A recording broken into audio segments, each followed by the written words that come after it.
से चार जन सांग थे कॉलेज को जीवा समय प्रिंसिपल कहले जे परदिन कॉलेज परीक्षा कर सब पिला आसवे किंतु से चार जनकर मन न परीक्षा पूर्व दिन राति सी भोजी भात गले खूब मजा मस्ती कले किंतु परीक्षा पे पढ़ले नहीं आर दिन से कॉलेज को विलंबर जाए पहुँचले यह देखी प्रिंसिपल कहले तुम विलंबर कहीं आसो से कहले आम कार टायर पंक्चर हो जातु आम लेट्रे आसचु से कहले ठीक अच्छे तुम जब डेरी हो जाए तुम आसंता काली परीक्षा दो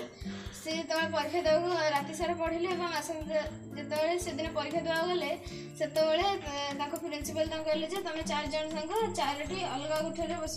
से चार जन जाए अलग कोठरी बस पड़े और परीक्षा परीक्षा परीक्षा हाथ में किसी क्वेश्चन न था जे तुम कार क्यों टायर पंक्चर होता समस्त उत्तर अलग अलग आसू जहाँ पड़ा जे से मिछ कहते शिक्षा पाइले मिछ कहवा